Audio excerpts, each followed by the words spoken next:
ಇವತ್ತಿನ ಸನ್ನಿವೇಶದಲ್ಲಿ ಒಂದು ಸುವರ್ಣ ಅವಕಾಶ. ತಾವೆಲ್ಲರೂ ಅನೇಕ ಚುನಾವಣೆಗಳನ್ನ ಮಾಡಿದ್ದೀರಿ, ಅನೇಕ ಚುನಾವಣೆಗಳನ್ನ ನಿಮ್ಮದೇ ಆದಂತಹ ರೀತಿಯಲ್ಲಿ ನೀವೆಲ್ಲರೂ ಕೂಡ ಎದುರಿಸಿದ್ದೀರಿ. ಆದರೆ ಇವತ್ತಿನ ಪರಿಸ್ಥಿತಿ ಬೇರೆ ಪರಿಸ್ಥಿತಿ ಆಗಿದೆ. ಇವತ್ತು ನಮ್ಮ ಮೇಲೆ ಸಾಕಷ್ಟು ಜವಾಬ್ದಾರಿ ಇದೆ. ಇವತ್ತು ಈ ಸ್ಥಾನ ವಿಧಾನಸಭಾ ಕ್ಷೇತ್ರದ ಸದಸ್ಯರ ಇವತ್ತು ಇಲ್ಲಿ ಸ್ಥಾನ ಖಾಲಿ ಇದೆ. ಮುಂದೆ ನಾವೆಲ್ಲರೂ ಕೂಡ ಚುನಾವಣೆಗೆ ಹೋಗ್ಬೇಕಾಗ್ತದೆ. ತಾವೆಲ್ಲರೂ ಕೂಡ ಕಳೆದ ಸಲ ನೀವು ಜೆಡಿಎಸ್ ಅಭ್ಯರ್ಥಿನ ಗೆಲ್ಲಿಸಿದ್ರಿ, ಮುಖ್ಯಮಂತ್ರಿಯಾಗಿ ಮಾಡಿದ್ರಿ, ಅಧಿಕಾರ ಕೊಟ್ರಿ. ಆದ್ರೆ ಒಂದಿನ ಆದ್ರೂ ಯಾರು ಚನ್ನಪಟ್ಟಣದಲ್ಲಿ ಸತ್ತಿದ್ದಾರೆ, ಯಾರು ಬದುಕಿದ್ದಾರೆ, ಯಾರಿಗೇನ್ ಕಷ್ಟ ಇದೆ, ಯಾರಿಗೆ ಮನೆ ಬೇಕಾ, ಯಾರಿಗೆ ಸೈಟ್ ಬೇಕಾ, ಯಾರಿಗೆ ನೀರು ಬೇಕಾ, ಯಾರಿಗೆ ಉದ್ಯೋಗ ಬೇಕಾ, ಏನ್ ಸಮಸ್ಯೆ ಅಂತ ಹೇಳಿ ಒಂದಿನ ಆದ್ರೂ 1 ಗಂಟೆ ಒಂದು ಸವಾಲನ್ನು ಬಂದು ನಿಮ್ಮ ಮನೆಯನ್ನ ಕೇಳಲಿಲ್ಲ. ಕೊರೋನಾ ಸಂದರ್ಭದಲ್ಲಿ ನಾವೆಲ್ಲ ನೋಡ್ತಾ ಇದ್ವಿ, ಎಷ್ಟೋ ಜನ ಚನ್ನಪಟ್ಟಣದಲ್ಲಿ ತೀರ್ಕೊಂಡ್ರು. ಯಾರು ಸತ್ತಿದ್ದಾರೆ ಅಂತ ಹೇಳಿ ಇಲ್ಲಿ ಆಡಳಿತ ನಡೆಸತ್ತವ್ರಿಗೆ ಯಾರಿಗೂ ಗೊತ್ತೇ ಇಲ್ಲ.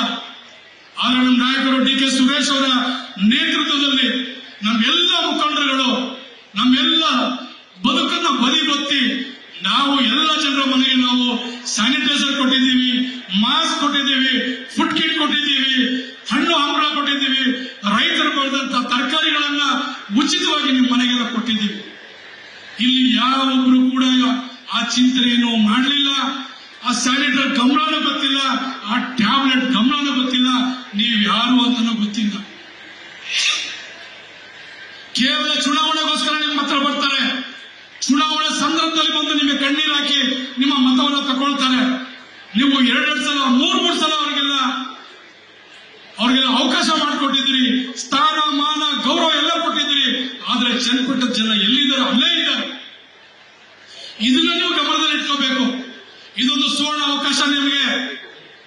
ಇವತ್ತು ನಮ್ಮನ್ನ ಕಷ್ಟ ಸುಖ ಆಲಿಸೋದು ಬೇಕು, ನಮ್ಮ ಕಷ್ಟ ಸುಖ ಕೇಳೋದು ಬೇಕು, ಇಲ್ಲಿರುವಂತಹ ಪರಿಸ್ಥಿತಿಗಳನ್ನು ನಿಭಾಯಿಸೋದು ಬೇಕು. ನಮ್ಮ ಜನರನ್ನ, ಎಲ್ಲ ಧರ್ಮದ ಜನರನ್ನ ಜೊತೆ ಕರ್ಕೊಂಡು ಹೋಗ ಒಬ್ಬ ಅಭ್ಯರ್ಥಿ ಬೇಕು. ಇಲ್ಲಿ ಸುಮ್ಮನೆ ಒಂದು ಚುನಾವಣೆ ಮಾಡ್ಕೊಂಡು ಹೋಗ್ಬೇಕಾದಂತ ಅಭ್ಯರ್ಥಿ ನಮಗೆ ಬೇಕಾಗಿಲ್ಲ. ಇದು ನೀವು ಮರಿಬೇಡಿ. ಇದು ಕೊನೆಯ ಅವಕಾಶ. ನಿಮ್ಗೆಲ್ಲರೂ ಕೂಡ ನಮ್ಮ ಜೊತೆ ಇರಬೇಕು. ಪ್ರತಿ ದಿವಸ ನಮ್ಮ ಕಷ್ಟ ಸುಖ ಆಲಿಸಬೇಕು.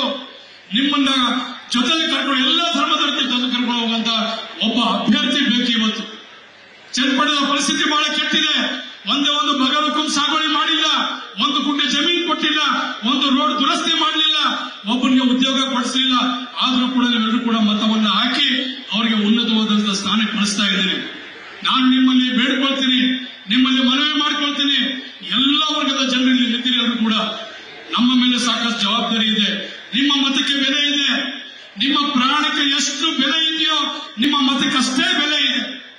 ಇದನ್ನ ನೀವು ತಿಳ್ಕೋಬೇಕು.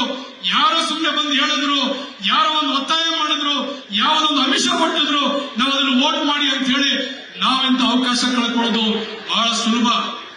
ದಯವಿಟ್ಟು ಮುಂದೆ ನಾವೆಲ್ಲರೂ ಕೂಡ ಬಹಳ ಎಚ್ಚರಿಕೆಯಿಂದ ಈ ಚನ್ನಪಟ್ಟಣಕ್ಕೋಸ್ಕರ, ಈ ಚನ್ನಪಟ್ಟಣದ ಉದ್ಧಾರಕ್ಕೋಸ್ಕರ, ಈ ಚನ್ನಪಟ್ಟಣದ ಅಭಿವೃದ್ಧಿಗೋಸ್ಕರ ನಾವೆಲ್ಲರೂ ಕೂಡ, ಎಲ್ಲ ಧರ್ಮ ಜನರು, ಎಲ್ಲ ವರ್ಗದ ಜನರು ನಾವೆಲ್ಲರೂ ಕೂಡ ಒಗ್ಗಟ್ಟಾಗಿ ನಾವೆಲ್ಲರೂ ಕೂಡ ಹೋರಾಟ ಮಾಡಿ ಕಾಂಗ್ರೆಸ್ ಪಕ್ಷದ ಒಬ್ಬ ಅಭ್ಯರ್ಥಿ ನಮ್ಮವನು ನಮ್ಮ ಜೊತೆ ಇರ್ತಾನೆ ಅನ್ನೋ ಒಂದು ಭಾವನೆ ಇಟ್ಟು ತಾವೆಲ್ಲರೂ ಕೂಡ ಗೆಲುವಿನ ಮುಂದೆ ನೀವೆಲ್ಲರೂ ಕೂಡ ಅವಕಾಶ ಮಾಡಿಕೊಳ್ತೀರಾ, ಹೋರಾಟ ಮಾಡ್ತೀರಾ ಅಂತ ಹೇಳಿ ನನ್ನ ಮಾತನ್ನ ಮುಗಿಸ್ತೀನಿ. ಜೈ ಹಿಂದ್, ಜೈ ಕರ್ನಾಟಕ. ಮಾತು ನ್ಯೂಸ್ ಫಸ್ಟ್, ನಿರ್ಭೀತಿಯಿಂದ ನಿಮ್ಮ ಪರವಾಗಿ.